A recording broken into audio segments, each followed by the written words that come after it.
Welcome, everyone. Welcome to another edition of Remixing Politics and Culture with me, your host, Pam. I am a public relations and marketing professional who happens to have a passion for social justice, voter advocacy, and culture. And tonight, we're going to talk about a subject that is important, or it should be important to all of us, education. We want an educated society. We want our children to do better than we have done. At least that should always be the goal. And so education is how they get there. Listen, I am so glad that my children are grown and gone because it is tough being a parent in today's world and having kids in the school system.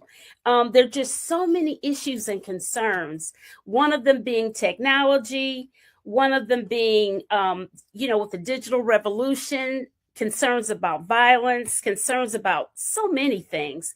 And then on top of all of that, we have a regime that has literally dismantled our federal Department of Education.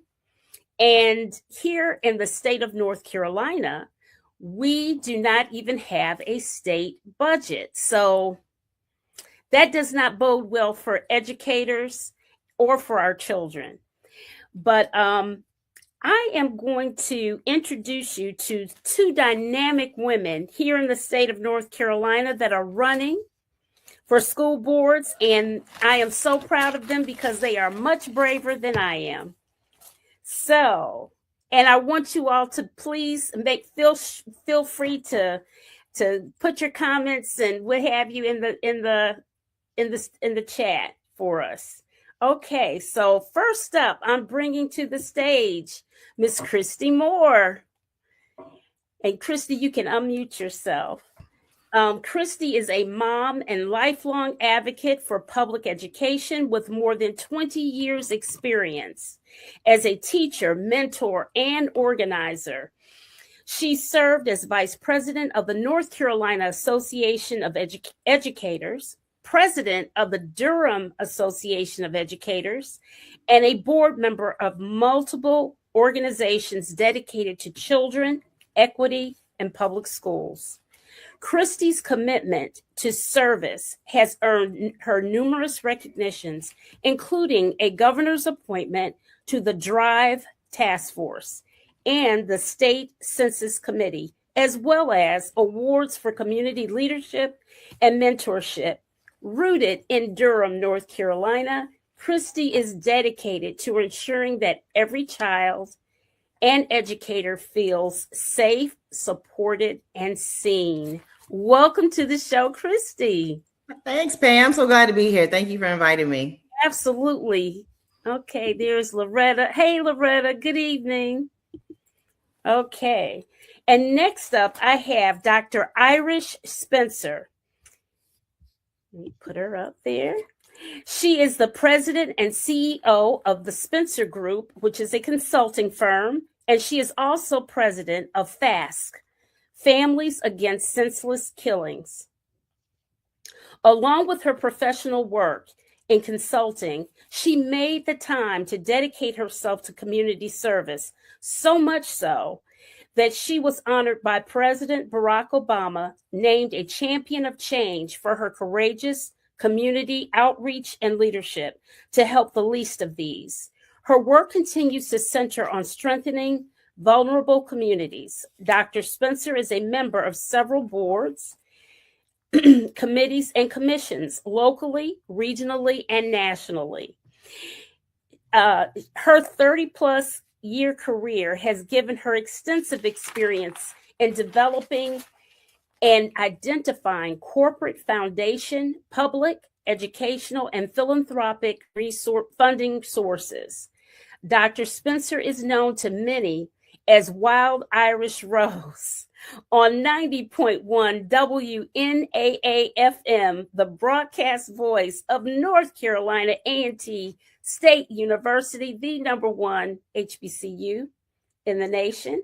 Her popular #1 show is aired every Saturday from 12 noon to 3 p.m., serving her community authentically, straight up, and no chaser. And also, she was the 15th North Carolina State Director of Zeta Phi Beta Sorority Incorporated. Welcome, Soror and Dr. Ira Spencer, to the show.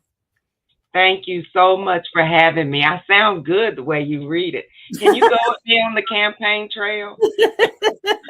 I'm going to see if I can't get my operations manager to pull you in. You sound good. Thank you. Okay. And there is Soror Barbara Middleton Foushee, who is the first Black woman mayor of Carborough. Hey there. All right. So let's get into this, guys. Because there is a plethora of interesting things going on in North Kakalaki. Yes, it is. In terms of everything. But first off, North Carolina's problems in public education are all interconnected challenges. And one of the first challenges is definitely money. We are chronically underfunded. North Carolina ranks near to the bottom nationally in school funding, both per pupil and in proportion of state wealth. Because we're not a poor state. No, we are not a poor state. Hey, David, we are not. And so let's get into this. In fact, we have something so unusual in North Carolina right now is that we don't even have a state budget. Exactly. Yeah. Yeah. So as leaders, and we're going to pretend that you're already on the school board because we're claiming it, right? Amen. We're claiming that already. It's already done. Christy, what do you plan to do? Well, again, thank you for having me on here with such an illustrious Dr. Spencer. I'm so glad to be on with you. Well, first of all, what we're doing right now, having these conversations between school boards is what we need to be doing. We can't just in Durham or Guilford or Wake fight this fight by ourselves. We have to work with other school boards and walk and take ourselves to the state and sit down and have conversations with our legislators and say, this is unacceptable. We're not going to accept this to continue to happen. You guys are not funding our schools the way they should be. You're not funding Leandro. You're not putting that lottery money into the system like it should be. You're taking money out when the lottery money comes in, and the lottery money has gotten even lower than it has in years past. So we have to work together, not just Durham, not individually. We have to come together as a unified group because we want what's best for all North Carolinian students. That's right. That is right. Absolutely. Dr. Spencer, your thoughts? You know, I'm itching. First of all, ditto my sister. But I do want to say that how dare they in our state legislation, how dare they play with our babies? I mean, how do you sleep at night knowing that you are holding us hostage for money? In my county, and I had a conversation with someone today, simply our county commissioners help fund our schools. Right. But they also fund what else? Health care. They also fund, their budget is stretched enormously. And now we're trying to get even more because they've got to make up whatever the state's not giving us until they get the money. Absolutely. Then the second thing that gets me is I don't want to see another lottery commercial because where is the lottery money really going? And I agree. We're the third largest school area. And you've got Charlotte, Wake County, your county, my county, first, second, and third. If we got together, we could really be a beast. We could. Because we really could. We could be a beast. And if we bought together with us, the parents, the community, the educators, and we really do this and let them know we're not tolerating it anymore. And that's why I want to be on the school board because someone told me to stop saying I'm loud, but I can't help it. I am. I just feel as though somebody needs to explain it to me, like Denzel said in the movie, like a 2-year-old. Why? Where's the lottery money? 2, why have you not sent the budget? And because we're in schools and we're coming off of a pandemic, we've got kids that it's just a lot. It's a lot, Pam, Christine. It is. It is. One of the things that with the explain Christy for the audience, because there's some people here from out of state. They're not here in North Carolina. What the Leandro case is. So it's when basically we sued our state that we weren't doing what they were supposed to do for our children, not giving the appropriate resources into our schools and not funding all our schools appropriately. And so a judge decided that's the right thing to do, and he made that case, and it has not been funded since. And Dr. Spencer, you probably know better than me. I don't know how long ago that is. It feels like it's been forever ago. I'm sure the Leandro case. When did it go? Has it been at least 10 years? It has to be at least 10 years. 10 years, if not further. Yes. And that doesn't make it that makes no sense to me. Yes, especially our smaller counties.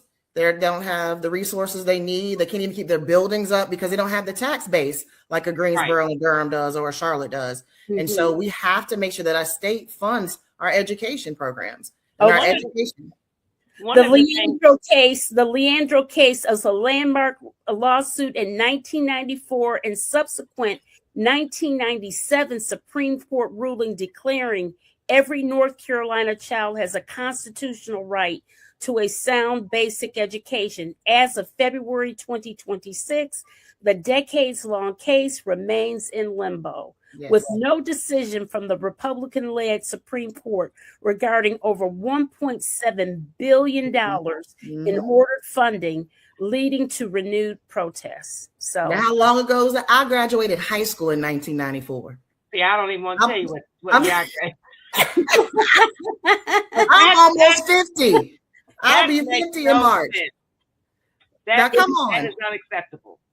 It is not. It's very unacceptable. We actually, during the big snowstorm, everybody got hit with it. I mean, I've never seen that much snow in years.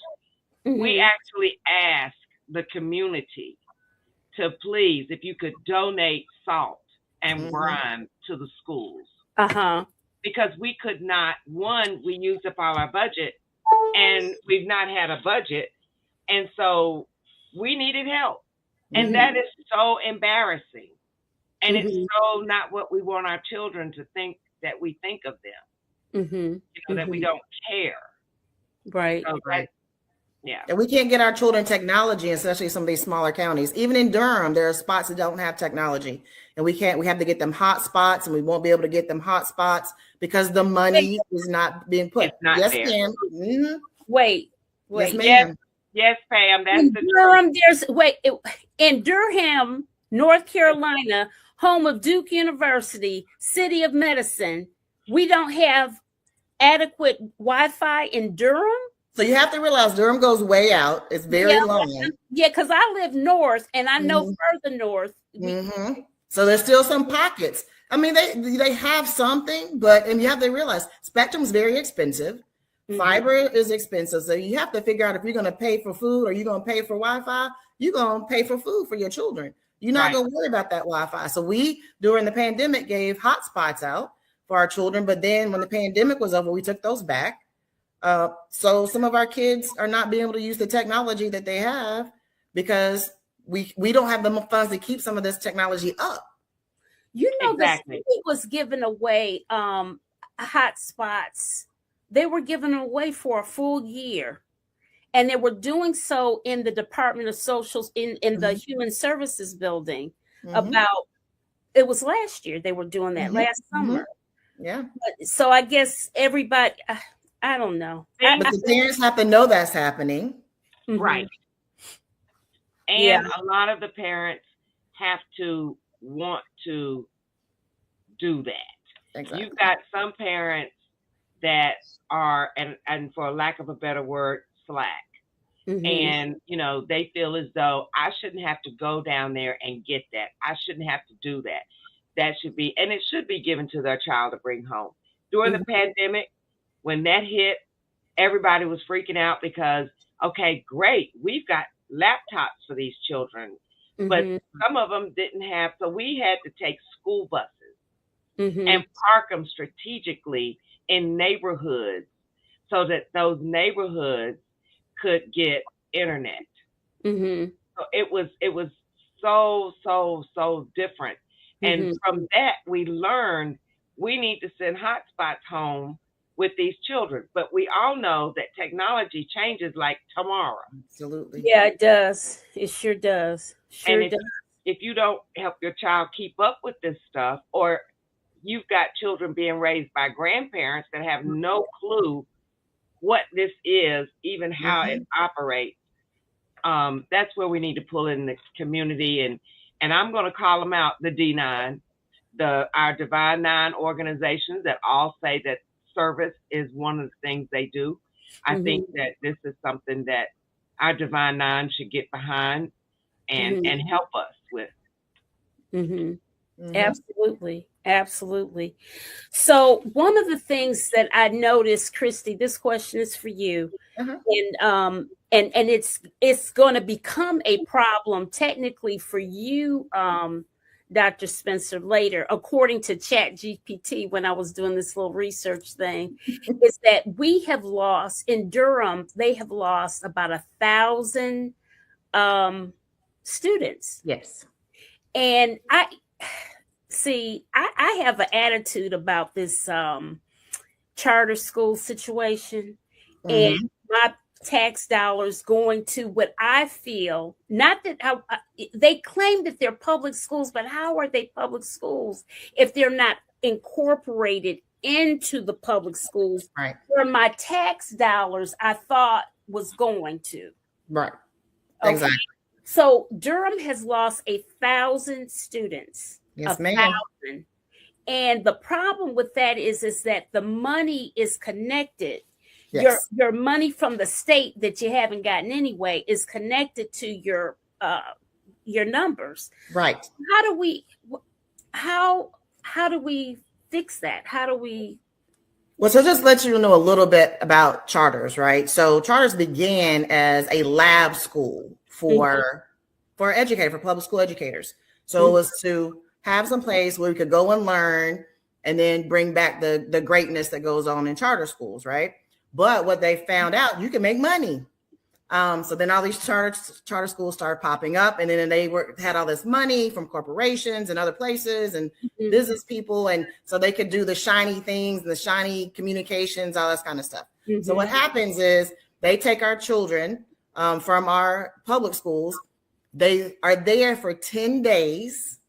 After that 10-day mark, the money stays at that charter school and does not come back to public schools with them. So if a child is in there, a charter school, right, and they have some EC needs, exceptional children's needs, are there behavioral issues that they don't want to deal with? That's right.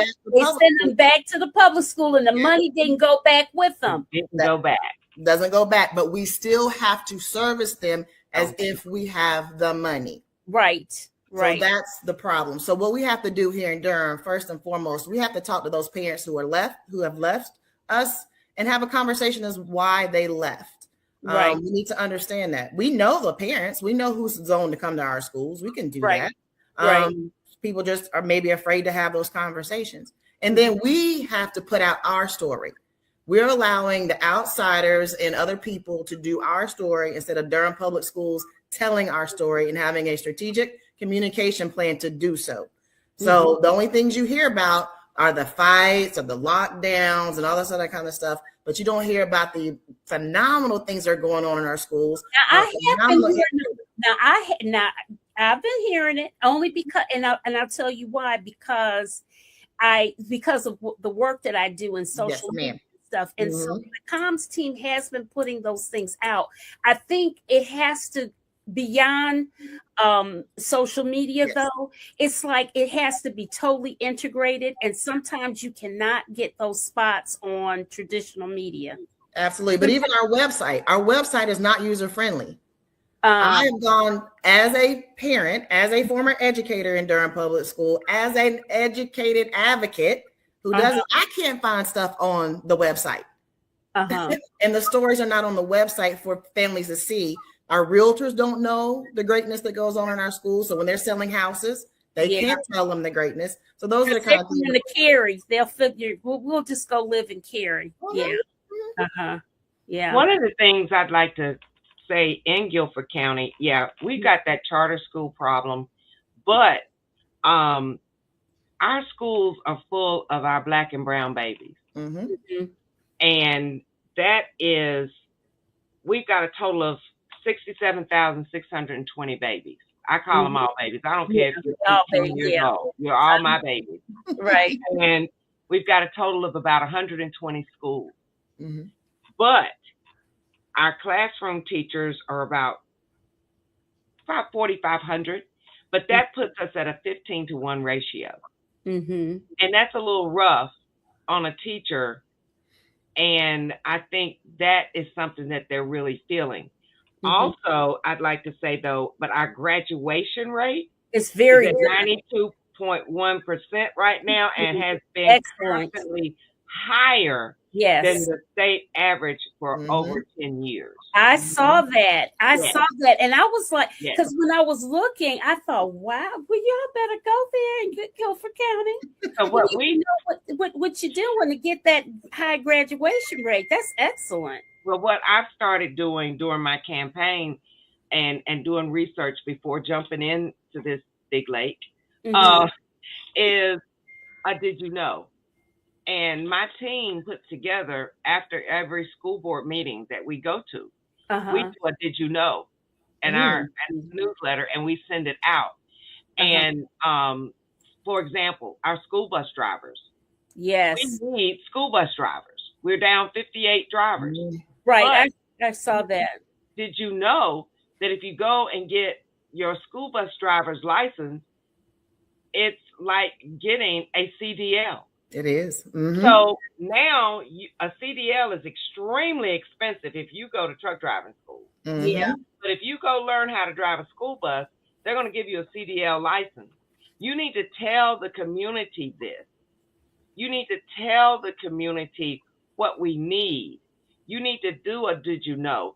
That the website is pretty and great and all that, but I think, and I agree, we need to be able to go on that website and see and hear the truth. But I think sometimes it's caught up in the minutia of the politics because they don't want to get, well, we might not get our money if we say this, if we say that. But I think if we stick together, it works better if educational system in the state, if we stuck together and did legislation. I saw one of your people pop in and say it's a legislative issue. And he's the county commissioner in Durham. And he's exactly right. It is a legislative issue. The county commissioners are doing the best they can, but they've got so much to fund. And, we want to get on them about not doing this, not doing that. I will never do that because I know it's not them. But when you've got people out here, as we say, in these streets, who do not know, they blame them. Exactly. And you find, Christy, I don't know if you're going through what I'm going through, but not only am I campaigning, but it's like I'm educating too. Yes, ma'am.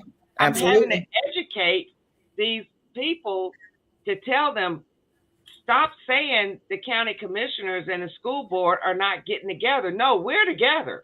Especially in Durham. We're tight. And in Guilford County. So that's something that we are fighting here as well, is that state budget. And I go back to say, with us having the numbers and having the rates that we have with graduation, but we're having a fight to get money, you shouldn't have to.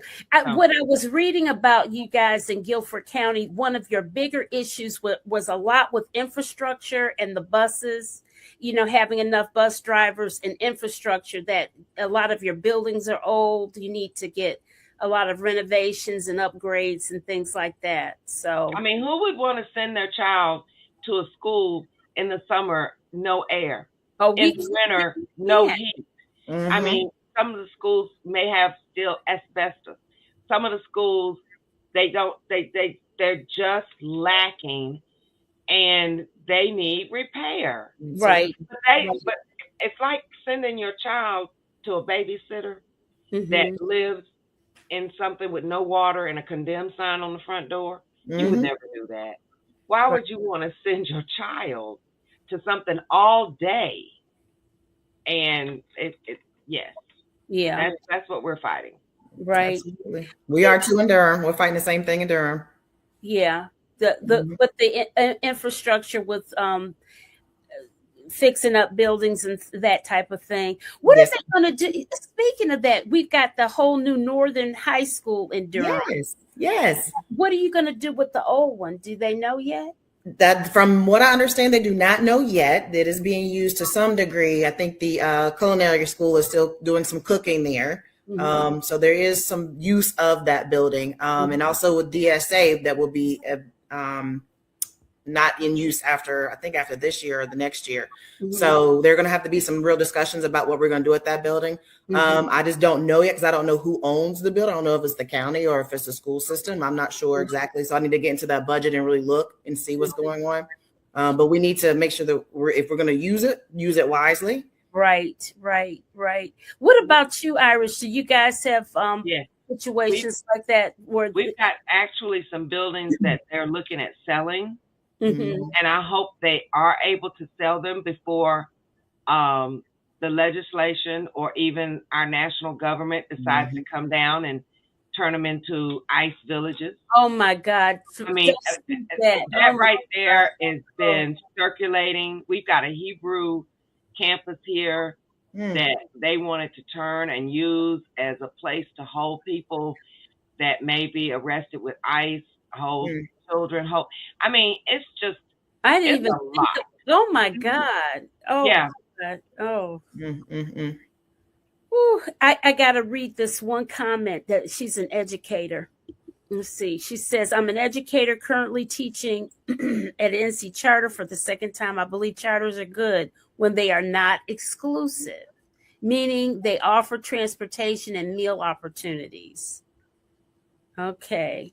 And if I could just comment on that one, Pam, if that's okay. Sure. Yes. Oh, absolutely. I don't think we ever believe that charter schools are bad. There are some that are not good. But it's the exclusive part of it that we have. I've always had issue, especially with my work with the North Carolina Association of Educators, and not being inclusive.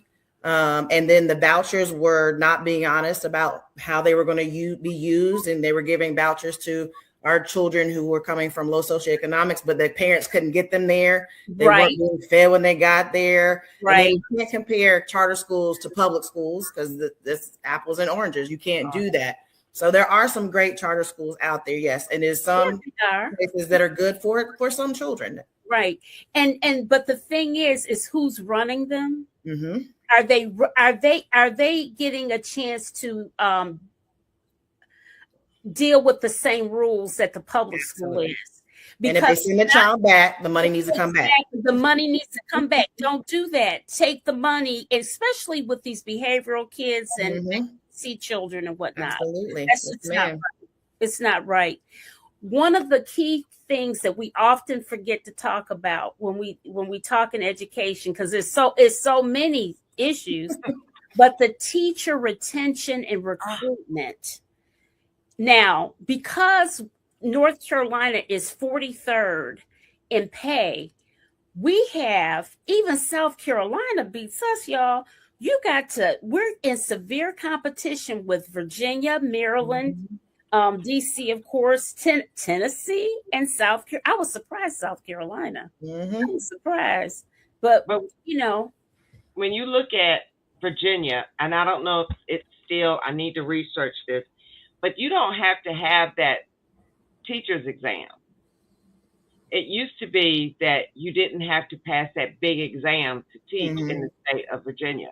So we had a lot of people leaving Greensboro area, going into Danville, going into Martinsville, going right across the line. It's not a 45-minute drive. And so teacher retention, when we're sitting here in Guilford County with 7 colleges and universities, and you know what I'm thinking, Christy, we can't even retain some of them because the cost of living is so low, but what they have to deal with on a daily basis is so high. Absolutely. And it's not fair. I mean, I've substitute taught just because I was asked to, for one, but I did want to see. And it is, when they go to work, they go to work. I mean, it's it's from the principal all the way down, even the person that has to call the parent and say, your child is not here today. Where's your child? I mean, it's a lot of work. And I must be 43rd. And how many states is it? The state, you're 40, North Carolina is 43rd in the line of pay. Exactly. That's all of us. Yeah, it is. The question, I know this is for you, Dr. Spencer. What is your average class size in Guilford County, having such a high graduation rate? What do you think it is? That's probably a tough question. It's a tough one because it just depends on the school, and it depends on the class. Yeah, but I'm gonna say it could be close to 25 to 30 children in a class. But then we're hoping that most classes have the teacher and she has an assistant that helps her. But then sometimes the assistant, because they get paid so much less, feels like they're babysitting. Absolutely. Right. So it's if you get a good team, and I've got another friend of ours, she's an EC teacher. And to give you an example, one of the classes that was an EC class, the teacher couldn't come in, they couldn't find a sub, so they took the children and put them in general population class. And these children were totally ostracized. Sit over there, let's cut the TV on, and that's where they sat all day. Because this teacher was not prepared and not used to doing EC classwork. So they're having to really maneuver, but they're maneuvering with our children. Absolutely. With our babies. These are people that we're going to rely on to take care of us. Well, I don't know how, because I'm going to tell you, it's looking a little shady. We don't get these kids educated. That's right. And teaching them all these other things that go along with just life skills like empathy, teaching them in such a way where they're developing emotional intelligence, all of the things, all of the soft skills that are so critical to being a whole person. Absolutely. As we call that, teaching the whole child. That's what we call it in education. And I was, Dr. Spencer, I was one of those that you got educated in Greensboro, graduated from UNCG with my teaching degree. And I began my career as a teacher assistant while I was getting my degree. And I remember getting that little paycheck and wanting to cry. And it's like, what is this? And so that's something I never forgot as I became an advocate for education. Because when I say educators, when I talk about educators, I'm talking about from the bus driver to the cafeteria worker. Everyone is an educator. An educator. That's absolutely. As far as teaching retention, I mean, retaining our teachers and getting our teachers, recruiting our teachers, our pipeline is broken. Quite honestly, we don't have enough individuals graduating from high school that want to go on to pursue a college degree or a degree in education because they see how little we make.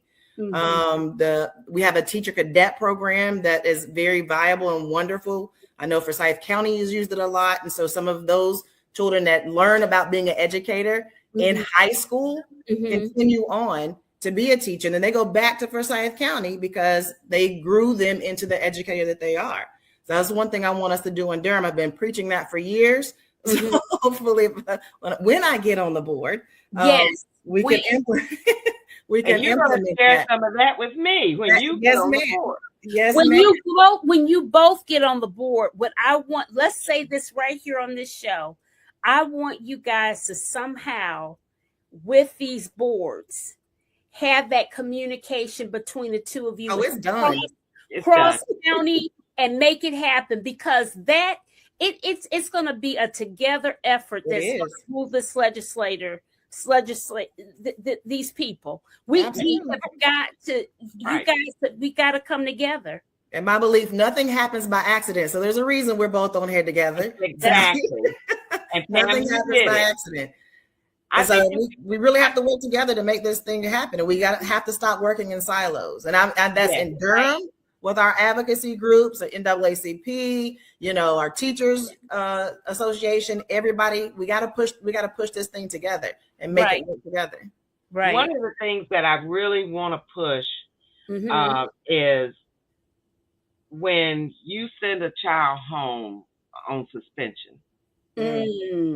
I really want them to think long and hard. Some of our educators, our administrators, when you suspend a child and they go home to the street, I think that we need to pull in some of these community organizations that actually have programs. I know some people hate that word program, but I think that if there's an organization, a church that has a program from 8 to 5, Monday through Friday, just for those babies, just for those children, when you you're going there. You're not going home. Your parent needs to go to work. They don't need to worry about you letting everybody in the house.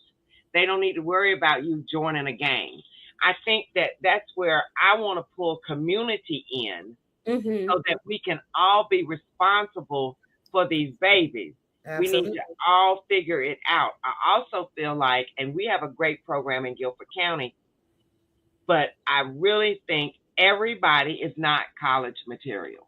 So we need to make sure that there are things in school, and we do have CTE programs, but every school needs to have it, where a child, we're home of aviation, there should be aviation classes for those students that when you finish, you go straight to Jet Zero.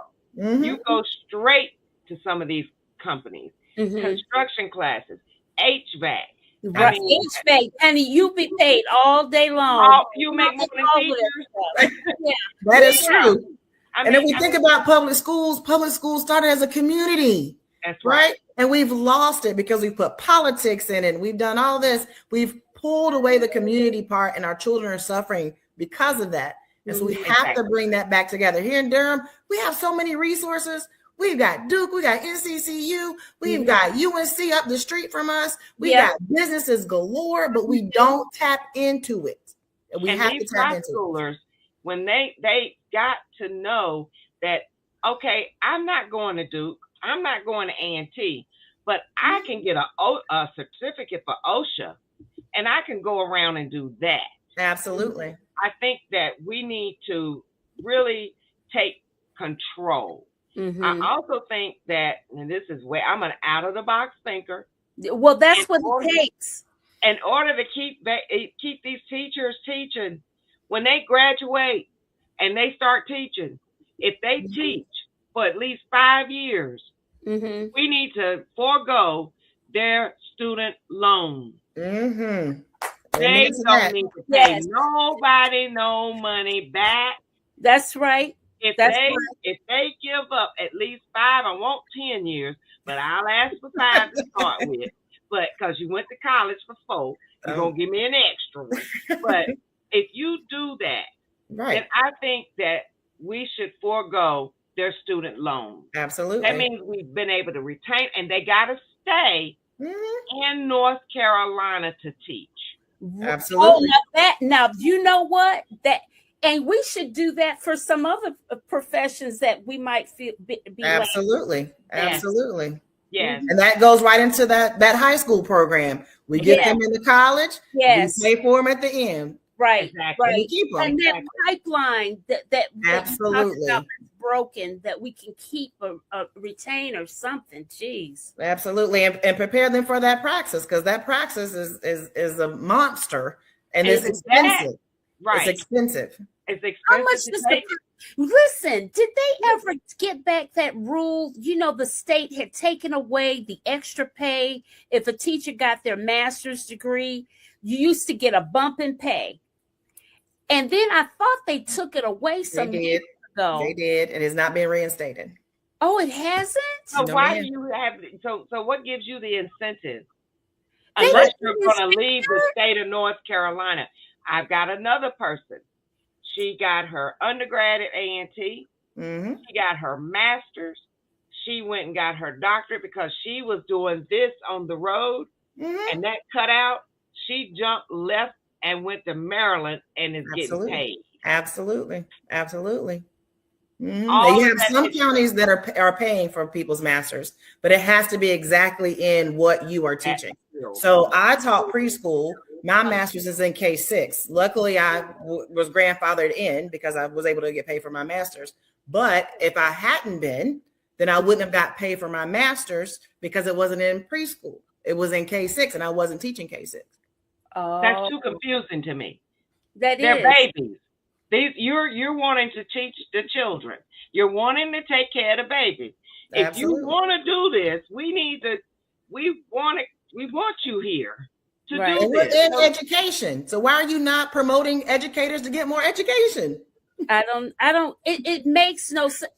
Listen, one of the things that I think that we really got to teach these our kids is in civics about voting, and then voting again and voting Absolutely. some more, because we have these numbskulls in the state houses, and they are just deranged. Mm-hmm. They I mean, are. I'm so sick of them. It makes no sense for North Carolina to be the only state in the union without a budget. Really? The Only. State in the And union. why are we not more outraged about that? Is what my problem is. You I know, don't know. I think we are, but you know what I think has happened to us? There's so much. It's so much happening. And one thing that I'm so afraid of is that the behaviors that we're hearing about with the Epstein files and all that's going on with that, what does it teach our kids? See, all of those things that we've tried to teach our kids, that I know that I taught mine at home. And I feel that when they were in school, those lessons about doing right, you know, respect, all of those things were taught as well. And I mean, everything is upside down. So I just wonder, how do we even, we got to turn that around with the What do you think about the child that has to grow up and they get a piece of paper and it says, sign here. We need your signature here. They can't sign it. They can't sign it. They cannot sign their name. In cursive, right? They don't teach it. Right. They don't. I don't understand that. I don't understand that either. They've got signature here, then print your name. Yeah. Hello. In some things, I go back to my black and brown babies. The majority of the public schools, that's what they are. When we start banning books. Oh, Lord. When we start telling history that is not the truth. Right. When we start doing those things, to me, it is a psychological play on my children. Absolutely. Right? When you teach my black and brown babies that they no longer need to know how to sign their name, it takes me back to the day when they used to tell you just make your X. That's right. That's right. And you don't need to know about your history. And you don't need to know about your history. Believe Columbus discovered America and nobody was here before him. And I see we have a question about how much does race play in funding in schools in North Carolina? A lot. Because they know the public schools are a way out. Absolutely. I'll tell you a little bit about my own story. Yeah, so please. I was raised by my grandparents.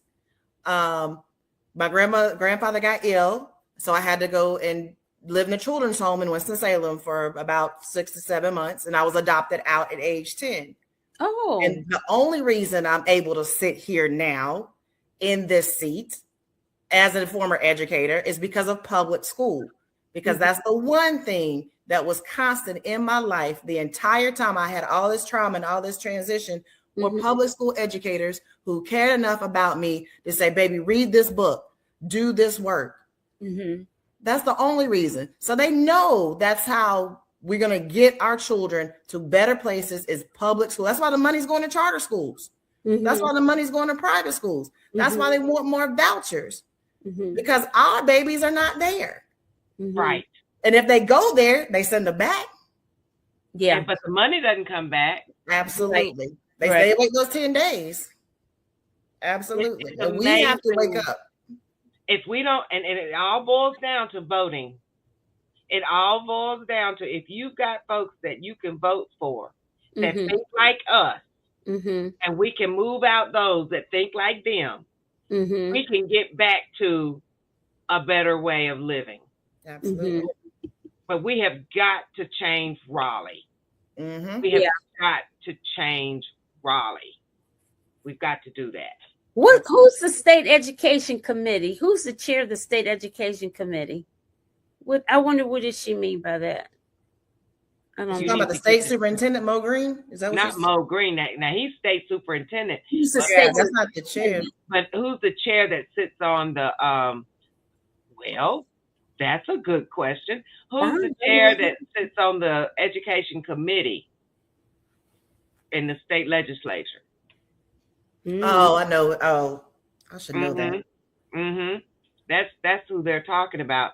And you know what? That's a very good question. We probably got them blocked out of our head because obviously they're not showing up to do their job. That's why we don't know their name. Absolutely.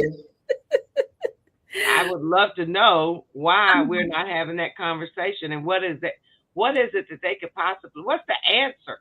What is the answer to why we don't have our money? We've got some commissioners on here.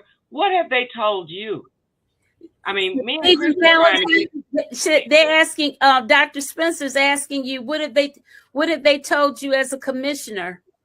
Why Christy and I are going to ask when we get on the board. They're going to have to tell me. I will drive to Raleigh. Somebody got to explain it to me. We can ride together. Pick me up on your way. We can ride together. And we're going to go together because y'all need to tell me. It says the chair is Eric C. Davis. Oh, Eric. You know who Eric is? I do not. I don't either. It's Eric C. Davis. Wonder what city he represents, what district he's in. We need to come. They are prioritizing education the way we do our hair, nails, and beyond. The education K-12, we have Representative Biggs, Rep. Gothman, and Rep. Willis are on there as the chairs. Well, if you look it up, you'll see why. And they were probably elected, so that means that they were elected to serve. I know one's an R. Yeah, we need service. We need to know. We need them to tell us why.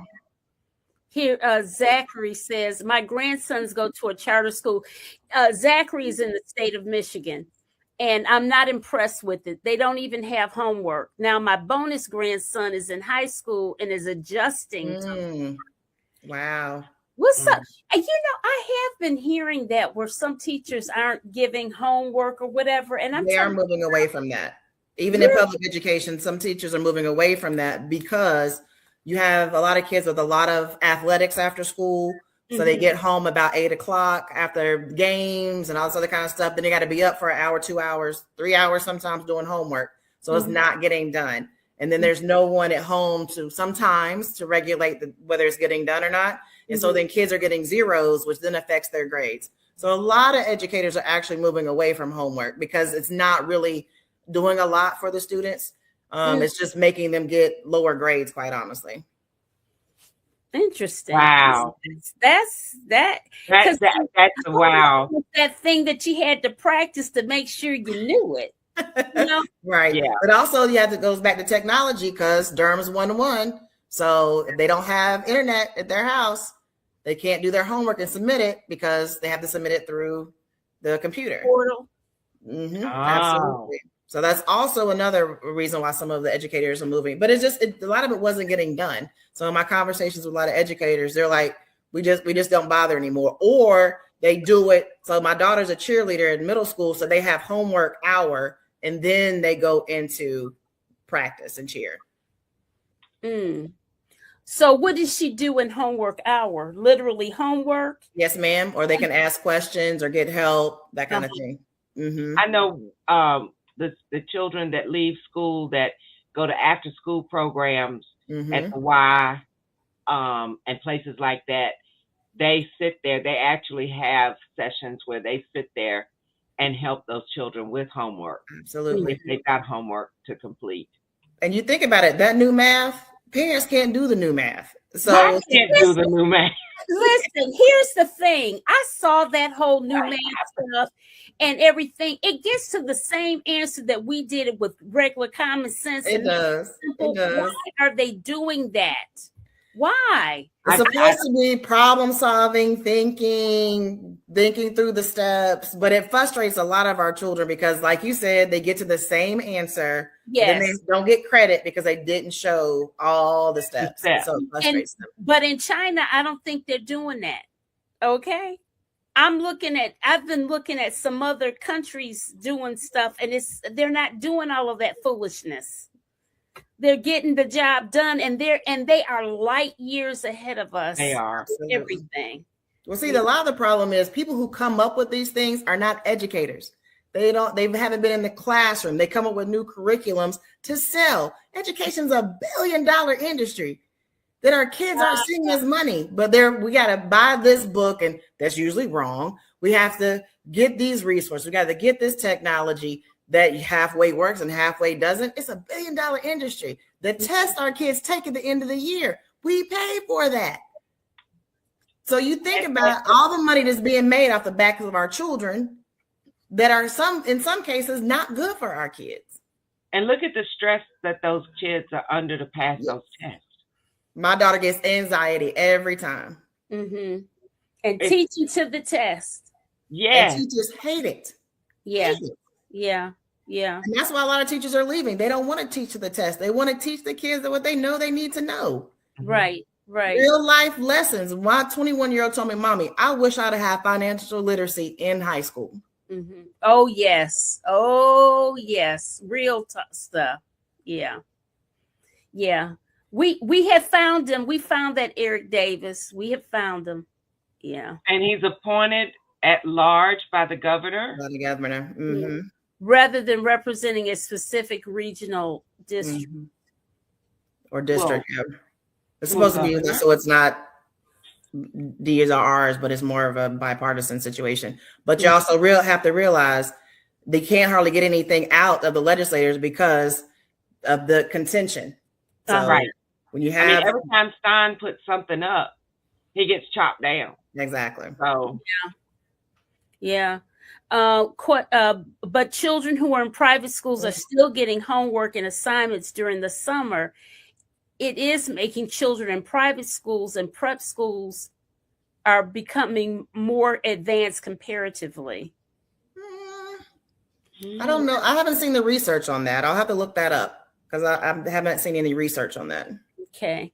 You can't fund, Commissioner Valentine, you can't fund education because the priority is tax cuts. In fact, the state is reducing the corporate tax rate to 0. It does not need to be 0. They need to pay to be here. They need to pay their taxes. Just like here in Durham, Duke doesn't pay taxes and they own all of this real estate. Mm-hmm. You know, and their foundation pockets are deep. Yeah, absolutely. We have to pay for their deep pockets. also there's a national conversation about eliminating property taxes, Yep. which is how we fund the schools. If we don't turn these seats in the state assembly and the Congress, we're going to be in trouble. I mean, this stuff doesn't even make sense. How do they expect stuff to get They're doing exactly what they plan to do: destroy public education to keep our children out of doing better and being the best people they can be. Uh-huh. It's a plan. It's a plan that's been in action for years. They've slowly started defunding public education. Yeah. Because they know who they assume that it's just Black and brown children.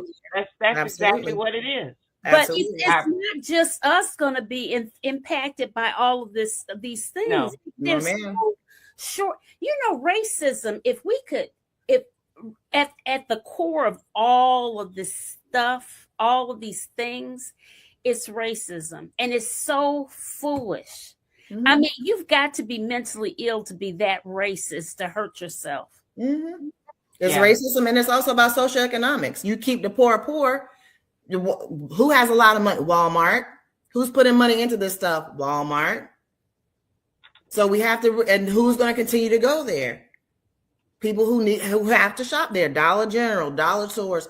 Those corporations put money into this to keep people poor. Mm-hmm. That's what they do. Roses. Yeah. Same thing. Yeah, they're all it's so interesting how they have those stores that appeal to a certain demographic. Absolutely. Of course. It's is that Fred I Am Butler? Fredia Butler. Yeah. Fredia. Okay. Uh-huh. Yeah. Okay. Certainly. It's from your mouth to God's ears. Yeah. Well, let's see. How do you entice older retired educators to help? They are helping. They're in there. They're the ones that are coming. They're the ones. They're doing it. Absolutely. They take their 6 months off and come back and work at a reduced hours sometimes, but they're there. Yeah. They're subbing. They're volunteering. Yep. Mm-hmm. They get a little bit higher sub pay because they've their experience. Yeah. But they're thank God for them. Yes, because that's how we're surviving in a lot of our places. Yeah. Let me ask this round question. Christy, what's the first thing you're going to do when you get elected to the board? Well, the first thing I'm going to do when it's announced March 3rd, I'm going to sleep for a couple of days. And then I'm going to start reaching out to all our community here in Durham. I've already started having lots of conversations. My Hispanic population I've been talking to, of course, my African-American population, my family, I've been engaging. Students, I've been talking to students, but we have to start having conversations and start building trust back here in Durham. We've lost a lot of trust here in Durham based off of budget issues. Mm-hmm. And so just beginning the work. I don't believe in waiting until I take the oath of office. I believe in starting that work as soon as it's announced that I am the winner. So thank you, Pam, for asking that question. All right. That's a loaded one. I'm getting ready to ask that to you too, Spencer, because I cannot wait to see what happens between the two of you and your boards and how it expands. It's about to be powerful. I envision this thing because I've had another situation where I had two legislators. I had my Senator Natalie Murdoch, and she met another senator who's also our soror, Dr. Spencer. Can't think of her name, but she's a senator in Indiana. And I learned from her that Indiana was a purple state. I thought it was red. I learned so much on this show. I think I'm supposed to be teaching people, but we all learn from each other. That's and right. Especially when it gets mixed up with people cross, states and divisions. It's a great way to learn different things. Yes. That somebody might be doing that's working there that we could try here in North Carolina. Right. Absolutely. Right. And I see them following each other on social media and all that. And I love it because you never know. Because then when they have those, big legislative meetings and stuff across the country, then they would have met each other already and know each other. And you never know. That's right. Me and Christy are going to ride together. Oh yeah, we are. I can't wait. I can't wait. If nobody goes with us, it's gonna be you and me, Dr. It's Spencer. me and you, Christy. All Me and right. you. I am never scared. Me either. Oh my goodness, it's all these other things in the chat. Okay. The rich don't care about poor white people either. Who Right. depends on public education? They are just being bamboozled by the rich ones who sell them the story that they are better than black people. And you know something real quick my mom says about that? Those white people are the ones that couldn't get out. They didn't have the money to get out. They wanted to get out. They would have gotten out, but they couldn't get out. They couldn't get out. Yeah. They need to be students, and that means healthy physically and mentally, and not to mention some students are responsible for siblings during the summer while their parents work. Right. Thanks, Nashonda. That's my friend. Okay. Charter schools are not the answer. Fully fund public schools and help every child. Yes. Absolutely. Yeah. Be careful with that Latino community. This is Zachary from Michigan, because there is a lot of anti-blackness in the Latin community, and they have a strong desire for white proximity. We know. That's why they were singing "Vote for Trump" and then got deported. But see, one thing, remember Zachary, baby. This is the Wild Irish Rose speaking now, the radio personality. This is down south. We stayed when everybody else ran.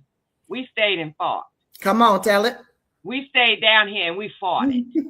Everybody else ran north, Midwest, and all the other places. We stayed here and watched the fruit hanging from the tree. So we know how to fight. That's one thing we know how to do. And the Latino community, when they came down here with ICE, when they hit down this area, they ran out. Because they said them folks in North Carolina crazy. And we protect our own. We protect our own. And they are part of us, and we are part of them. They are our family. We had to fight. All our life, we've had to fight. You got to answer the question, Dr. Spencer. Oh, you now. We about to cut up, Dr. Spencer. We about to be a force to be reckoned with. Yeah, they have no idea. They have no idea. What's the first thing you're gonna do when you're elected to the board? Honestly, I'm like Christy. I think I'm gonna try and get some sleep. I'm gonna take my team out because my team has been. I call them the gangsters. Not gangster. They are straight gangsters. And I wanna celebrate with my team. Then as far as the school board, the first thing I want to do is listen. I want to listen to what they say. I want to listen to what my community says. And then I want to listen to the educators and administrators. I'm a listener. And then I want to sit back and see where is the disconnect. Because somewhere there's a disconnect. There is. And that's what I want to start with. And then after that, me and Christy hitting the road, and we on tour. On tour. On tour, getting your other posse together to get the legislators straight. We're about to get that money. We're gonna get that money. I don't understand. Where my money? Where my money at? Run me my money. What they say? Run me my money. Run me my money. Oh boy, I tell you. Well, listen, this has been great. This has been a wonderful conversation. And listen, best of luck. And just a matter of another week? We got a week. And well, I understand, Christy, if it's like what I heard today, tomorrow tomorrow is like, this week is killer. This is the kill week. And it cuts off on Saturday. And it doesn't open back up until election day. Absolutely. So they actually give you Sunday, Monday off. And then, but Monday night we are putting signs out because you can't put your signs out till after 5 or 6 on Monday evening for all the precincts. All the precincts, yeah. And that's a lot of precincts. Wow. Okay. So that's what we've got to look forward to this week. And thank you, Pam, for inviting me and letting me meet Christy. And I've really enjoyed being able to just talk. Yes. You know, not be grilled, just actually No. talk. Talk. You know, I tell people. Yeah, it I makes tell Thank you, people, Pam. This is a great platform. You're phenomenal. Thank you. Dr. Spencer, I can't wait. yeah, Oh, I'm so excited. I'm so excited. I'm so excited. This is great. Great, great. All right, ladies. Well, let's wave off. Good night, everyone. and Thank good night, you. all those that viewed the show tonight. Thank you so Thank much. And you. Thank vote. you. Make That's sure and Go vote. right. vote.